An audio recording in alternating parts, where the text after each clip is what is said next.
प्यारे बच्चों, 8वीं कक्षा के गणित के पहले चैप्टर प्रमेय संख्याएं के दूसरे लेक्चर में आपका स्वागत है।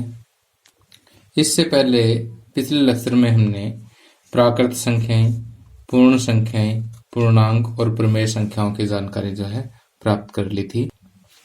तो जैसे हमने देखा था कि प्राकृत संख्याएं क्या होती है, जो गिनती वाली संख्याएं होती है वो प्राकृत संख्याएं हैं, और प्राकृत संख्याओं के समूह में 0 और मिला दिया तो क्या बन गई थी? पूर्ण संख्याएं बन गई थी। अब पूर्ण संख्याओं के साथ साथ अगर आप प्राकृत संख्याओं का ऋणात्मक अगर आप और मिला देते हैं तो ये जो समूह है ये पूर्णांकों का समूह कहलाता है। और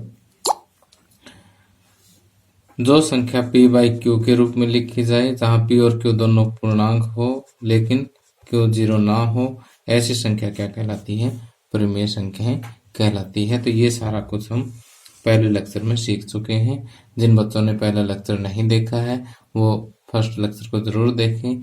उस लेक्चर का लिंक आपको नीचे वीडियो के डिस्क्रिप्शन में मिल जाएगा। इसके अलावा मैंने आपको बताया था कि हम संख्याओं के 3 गुण धर्मों पर विचार करेंगे, जिसमें से पहला संवृत गुण धर्म है जो हम अच्छी तरह से डिस्कस कर चुके हैं। और इस लेक्चर में हम क्रम विनिमयता और साहचर्य गुण धर्म की बात करेंगे। बहुत ही आसान प्रॉपर्टीज है ये, बहुत ही आसान गुण धर्म है, जस्ट 5 मिनट में दोनों क्लियर हो जाएंगे। उसके बाद जो है हम इन्हीं दोनों गुणों को जो है अच्छी तरह से समझने के लिए आपके एनसीईआरटी बुक का उदाहरण नंबर 1 और 2 को हल करेंगे।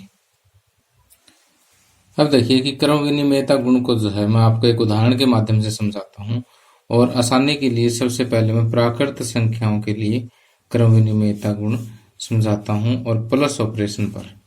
प्राकृत संख्याएं 1 2 3 4 और आगे कभी ये खत्म नहीं होती, ठीक। तो प्राकृत संख्याएं और प्लस ऑपरेशन के लिए क्रम विनिमय का अर्थ देखिए कि जैसे मान लीजिए कि मैं यहाँ से कोई भी 2 संख्याएं उठा लेता हूँ, जैसे 1 2 उठा लिया, 1 4, 2 + 4 करें और फिर इसका क्रम बदलें, 4 + 2 करें, ठीक। पहले 2 + 4 किया, फिर इसका क्रम बदल दिया, 4 + 2 कर दिया। अब देखिए दोनों का रिजल्ट देखें तो 2 + 4 कितना है? 6, और 4 + 2 भी कितना है? 6। तो कहने का मतलब ये है कि 2 + 4 बराबर 6 और 4 + 2 बराबर भी 6। तो क्रम बदलने पर यहाँ देखिए कि रिजल्ट पर कोई फर्क नहीं पड़ता, परिणाम पर कोई फर्क नहीं पड़ता। तो हम ये कह सकते हैं कि प्राकृत संख्याएं प्लस के लिए, जमा के लिए क्रम विनिमय है। आप समझ गए होंगे कि प्राकृत संख्याएं योग के लिए क्रम विनिमय है। अगर हम माइनस के लिए चेक करना चाहें तो 2 - 4 और 4 - 2 दोनों का रिजल्ट चेक करें तो ये आता है -2 और ये आता है +2। -2 और +2 आपस में बराबर नहीं है। तो हम ये कह सकते हैं कि प्राकृत संख्या व्यवकलन या घटा के लिए क्रम विनिमय नहीं है। ओके। इसी तरह से गुणा के लिए अगर मैं चेक करूं तो कोई और संख्या ले लीजिए, 3 और 4 ले लीजिए, फिर इसका क्रम बदल दीजिए तो 4 × 3 = 12, 4 × 3 = 12, ये आपस में बराबर है। तो हम ये कहेंगे प्राकृत संख्याएं गुणन के लिए क्रम विनिमय है। ओके। और भाग के लिए जैसे हम 4/2 करें और 2/4 करें तो ये कितना आएगा? 2, और ये आएगा 1/2, तो ये भी आपस में बराबर नहीं है। तो प्राकृत संख्याएं भाग के लिए क्रम विनिमय नहीं है। तो ये जो अभी हमने पढ़ा है इसको इस सारणी के अंदर आपने समराइज करना है कि प्राकृत संख्या योग के लिए क्रम विनिमय है, घटा के लिए नहीं है, गुणन के लिए है, भाग के लिए नहीं है। इसी तरह से अगर आप पूर्ण संख्याओं के लिए लोगे तो योग के लिए हाँ, ठीक। पूर्णांकों के लिए भी लोगे तो योग के लिए आपको हाँ मिलेगा। प्रमेय संख्याओं के लिए भी योग के लिए आपको हाँ मिलेगा। जैसे आप यहाँ पर -1/2 और 1/4, इन दो का टोटल, इन दोनों को सम कर लो, 1/4 + -1/2, दोनों का रिजल्ट क्या आएगा? सेम आएगा। ओके, तो यहाँ पर भी रिजल्ट कितना आएगा, जैसे एलसीएम लोगे 4 और 4 को 2 से भाग दिया 2 -2 और +1, यानी ये आएगा -1/4। इसका करोगे तो भी -1/4। तो देखिए यहाँ क्रम बदलने पर योग के लिए प्रमेय संख्याओं में कोई फर्क नहीं पड़ता, तो हम ये कहेंगे प्रमेय संख्या योग के लिए क्या है, क्रम विनिमय है। तो यहाँ पर याद रखना कि जब भी हम कोई भी क्वेश्चन को सोल्व करें और हमें अगर कोई संख्याएं जो आपस में प्लस में है उनको अगर आगे पीछे करनी पड़ जाए, उनका क्रम बदलना पड़ जाए, तो हमें कोई दिक्कत नहीं होनी चाहिए, क्योंकि रिजल्ट पर कोई फर्क नहीं पड़ेगा, क्योंकि प्रमेय संख्या योग के लिए क्या है, क्रम विनिमय है। अब व्यवकलन के लिए जैसे प्राकृत संख्याएं अभी हमने देखा कि क्रम विनिमय नहीं है, उसी तरह से आपने एग्जाम्पल ले करके देखना है कि पूर्ण संख्याएं, पूर्णांक और प्रमेय संख्याएं कोई भी व्यवकलन के लिए क्रम विनिमय नहीं है। ओके, जैसे अगर आप यही एग्जाम्पल लो 1/2 - 1/4 और 1/4 - 1/2, तो यहाँ पर 1/4 आंसर आएगा, यहाँ -1/4 आएगा, तो ये आपस में बराबर नहीं है। इसलिए हम ये कह सकते हैं कि प्रमेय संख्याएं व्यवकलन के लिए क्रम विनिमय नहीं है। ओके, गुणन के लिए जैसे प्राकृत संख्याएं हैं, उसी तरह से पूर्ण संख्याएं भी, पूर्णांक भी और प्रमेय संख्याएं भी गुणन के लिए क्रम विनिमय है। भाग के लिए जैसे प्राकृत संख्याएं क्रम विनिमय नहीं है, उसी तरह से पूर्ण संख्याएं, पूर्णांक और प्रमेय संख्या कोई भी भाग के लिए क्रम विनिमय नहीं है। ओके, अगर पूर्णांक के लिए अगर हम चेक करना चाहें कि 0/2 ले लो तो क्या आएगा, 0 आएगा, और 2 को अगर आप 0 से भाग दोगे तो ये परिभाषित नहीं है। ठीक है, नॉट डिफाइंड, परिभाषित नहीं है। ओके, तो ये आपस में इक्वल नहीं है, इसलिए हम ये कहेंगे पूर्णांक भाग के लिए क्रम विनिमय नहीं है। अब देखिए शास्त्रीय गुणधर्म में क्या होता है कि हम यहाँ पर 3 संख्याएं लेते हैं और उनकी ग्रुपिंग करते हैं। जैसे हम प्लस के लिए देखें तो a + b + c, ये 3 संख्याओं के लिए प्लस ऑपरेशन लगाया। एक बार दोबारा यही चीज मैं लिखता हूँ, a + b + c। अगर पहले हम इन दोनों को सोल्व करें और रिजल्ट में अगर c जोड़ दें, ठीक, और या फिर हम इसको ऐसे सोल्व करें कि a में b और b + c का रिजल्ट जोड़ दें, तो हम ये देखते हैं कि जोड़ के अंतर्गत इन दोनों के रिजल्ट में कोई फर्क नहीं पड़ता, आंसर सेम आता है। अगर सेम आता है तो हम ये कहेंगे कि जैसे प्राकृत संख्याओं के लिए हम ले लेते हैं पहले कि जैसे a, b और c की जगह कोई 3 संख्या ले लो। जैसे सिंपलिसिटी के लिए मैं बिल्कुल आसान से 1 + 2 + 3 ले लेता हूँ। ठीक, 1 + 2 + 3। यहाँ देखिए 1 + 2 कितना आ गया, 3, फिर 3 में 3 जोड़ें और यहाँ 1 + 2 + 3 5, तो यहाँ देखिए 3 + 3 कितना आ गया, 6, और 1 + 5 भी क्या है, 6। तो इसका मतलब कि ग्रुपिंग हम संख्याओं की किसी भी तरह से करें, अगर प्लस का निशान बीच में है तो ठीक, तो फाइनल रिजल्ट पर कोई फर्क नहीं पड़ता। तो ये जो गुण है ये शास्त्रीय गुण कहलाता है। तो हम ये कहेंगे कि प्राकृत संख्या योग के लिए शास्त्रीय है।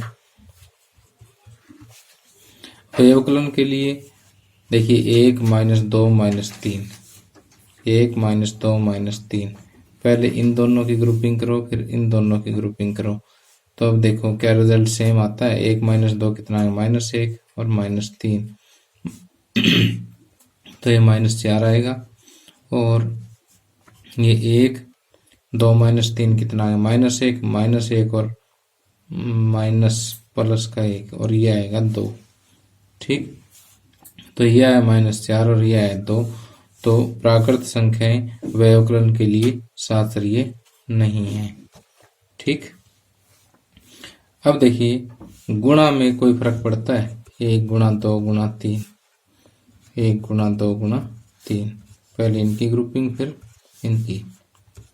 2 गुणा 3, 1 गुणा 2 3 6, यहाँ पर भी 6 और ये भी 6, तो गुणा में कोई फर्क नहीं पड़ता। तो हम ये कहेंगे प्राकृत संख्या गुणन के लिए शास्त्रीय है। और इसी तरह से भाग में आप देखेंगे कि फर्क पड़ता है, तो हम ये कहेंगे कि प्राकृत संख्या भाग के लिए क्या है कि शास्त्रीय नहीं है। और अब इसको एक आसान से उदाहरण से समझने के लिए चलो मैं यहाँ पर कर देता हूँ। जैसे 8 भाग 4 भाग 2 है। 8 भाग 4 भाग 2, पहले हम इनकी ग्रुपिंग करते हैं, दूसरे केस में हम इनकी ग्रुपिंग करते हैं। 8 को 4 से भाग देंगे तो क्या आएगा 2, 2 भाग 2, 2 भाग 2 कितना आ गया 1। और यहाँ 8 भाग 4 को 2 से भाग देंगे 2, 8 को 2 से भाग देंगे कितना आएगा 4। तो यहाँ आप देख सकते हो कि ये 1 आया और ये 4 आया, तो ग्रुपिंग का भाग पर फर्क पड़ता है, रिजल्ट सेम नहीं आता। तो हम ये कहेंगे प्राकृत संख्या भाग के लिए शास्त्रीय नहीं है। ठीक उसी तरह से आपने हर एक प्रकार की संख्याओं का एक एक उदाहरण लेकर के देखना है। आप देखेंगे कि जो पैटर्न, जो चीज प्राकृत संख्याओं में आई है वही हर एक प्रकार की संख्याओं में आएगी। ओके, तो इस तरह से आपने ये जो है टेबल पूरी करनी है। एक एक उदाहरण आपने अपने माइंड में सोचना है। ओके, तो प्यारे बच्चों, अभी तक हमने जो 2 गुण पढ़े हैं, क्रम विनिमय और शास्त्रीय गुण, उन्हीं को थोड़ा और अच्छी तरह से समझने के लिए आइए हम एनसीईआरटी बुक का उदाहरण नंबर 1 और 2 को हल करते हैं। और वहाँ पर हम ये देखेंगे कि ये दोनों गुण जो है हम प्रश्नों को हल करने में और प्रश्नों का हल को आसान बनाने में जो है किस तरह से प्रयोग करते हैं। अब देखिए, पहले उदाहरण में आपको दिया हुआ है कि 3/7 प्लस -6/11 प्लस -8/21 प्लस 5/22, इसको हल करना है हमें। अब कुछ स्टूडेंट सोचते हैं सर कि ये तो छोटे बच्चों वाला क्वेश्चन है। बिल्कुल वास्तव में आसान सा क्वेश्चन है, लेकिन आपको इसमें जो है प्रमेय संख्याओं के गुण धर्म लगा करके इसको और भी आसान करना है। और भी आसान कैसे कि जैसे 7 और 21 का एलसीएम लेना आसान है, आपको पता है। इसका लघुत्तम लेना आसान है, लघुत्तम समावर्ती। और 11 और 22 का भी एलसीएम लेना आसान है। ठीक, तो क्यों ना इन दोनों को पास पास ला करके इसको और आसान कर लिया जाए। तो देखिए 3/7 है। अब देखिए ये दोनों आपस में प्लस में है, तो आप इनका स्थान बदल सकते हैं, क्योंकि प्लस के अंतर्गत प्रमेय संख्याएं क्या होती है, क्रम विनिमय होती है। इसलिए प्लस में -8/21 प्लस में -6/11, इन दोनों को स्थान मैंने बदल दिया है। प्लस में 5/22। ठीक, अब देखिए सभी प्लस के निशान हैं, तो आप इसकी जैसे मर्जी ग्रुपिंग कर सकते हैं। इन दोनों का ग्रुप अलग बना सकते हैं, प्लस में इन दोनों का ग्रुप अलग बना करके सोल्व कर सकते हैं। ठीक, अब देखिए आप लोगों के लिए काम काफ़ी आसान हो जाएगा ये।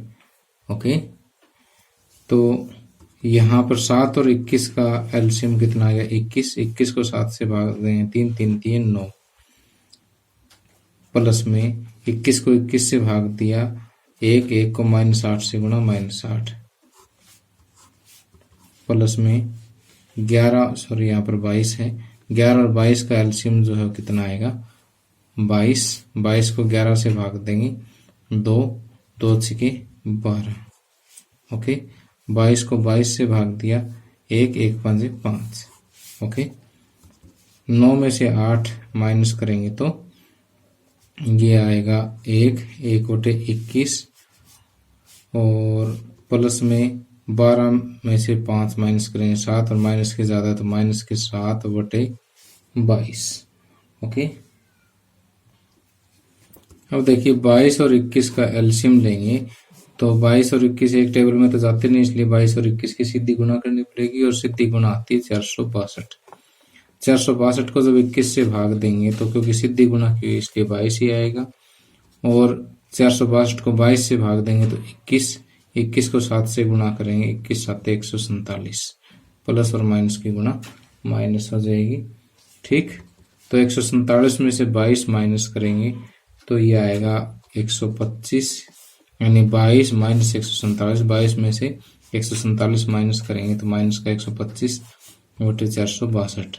जब भी दोनों निशान अलग अलग हो, एक प्लस का और एक माइनस का, तो हमेशा घटाते हैं बड़े में से छोटा, यानी 147 में से 22 घटा 125 बच गया। अब निशान देखिए, माइनस की संख्या जो है उसका परिणाम ज्यादा है, तो यहाँ पर हम माइनस में आंसर लिखेंगे। ओके, तो ये आंसर आ जाता है। ये सेम वही आएगा जैसे आप इन चारों का इकट्ठा एलसीएम लेकर के फिर सॉल्व करोगे तो भी यही आएगा, लेकिन आपने इस तरह से गुणधर्म लगाने और यहाँ पर बताना भी है कि कौन सा गुणधर्म लगा दिए। यहाँ पर आपने इसका क्रम बदला है तो क्रम विनिमय, ठीक। और यहाँ पर देखिए आपने ग्रुपिंग कर दी, ग्रुप अलग अलग बना दिए इसके, तो ये कौन सा हो गया, शास्त्रीय नियम। ओके, अब देखिए अगला क्वेश्चन जो है, इसमें -4/5 गुणा 3/7 गुणा 15/16 गुणा -14/9 है। तो यहाँ देखिए सभी गुणा के निशान है, तो आप क्रम विनिमय और शास्त्रीय के नियम लगा सकते हैं, कोई रोकने वाला नहीं है। तो हम ये देखते हैं कि ये क्वेश्चन आसान कैसे हो सकता है। आसान तो देखिए 5 से 15 आपस में एक टेबल में आता है, कट जाएगा। 3 और 9, 7 और 14 ये आते हैं, तो हम किसी तरीके से इन दोनों को पास पास मिले हैं, इन दोनों को पास पास मिले हैं, तो हमारा काम और आसान हो जाएगा। तो यहाँ से देखिए कि -4/5, अब यहाँ पर क्रम विनिमय इनका क्रम बदल दो, 15/16 बाद में उसको पहले लिख दो और जो पहले उसको बाद में लिख दो, गुणा में -14/9। ओके, अब इनकी ग्रुपिंग कर दो भी, हम दिखाएंगे कि हम इनको अलग अलग सोल्व कर रहे हैं। -4/5 गुणा 15/16, इसको हम अलग सोल्व कर लेंगे, गुणा में 3/7 गुणा में -14/9, इसको हम अलग से सोल्व कर लेंगे। ठीक, अब देखिए 5 एकम 5, 5 3 15, 4 एकम 4, 4 चौके 16, तो ये -3/4 गुणा में 7 एकम 7, 7 दूनी 14, 3 एकम 3, 3 3 9। देखिए माइनस यहाँ पर भूल मत जाना कि माइनस का 2 गुणा 1, माइनस का 2 बटे में नीचे कोई माइनस का निशान नहीं है तो 3। ओके, अब ये आपस में देखिए 3 से 3 कट हो जाएगा, 2 एकम 2, 2 दूनी 4, माइनस गुणा माइनस प्लस बटे 2, यानी 1/2 जो है इसका आंसर आ जाता है। ओके, तो प्यारे बच्चों इस लेक्चर में इतना ही। अगले लेक्चर में जो है हम परिमेय संख्याओं से संबंधित और महत्वपूर्ण बातों के बारे में जानेंगे, और जो बचे हुए 3 उदाहरण हैं वो अगले लेक्चर में हम करेंगे। Thank you, have a nice day.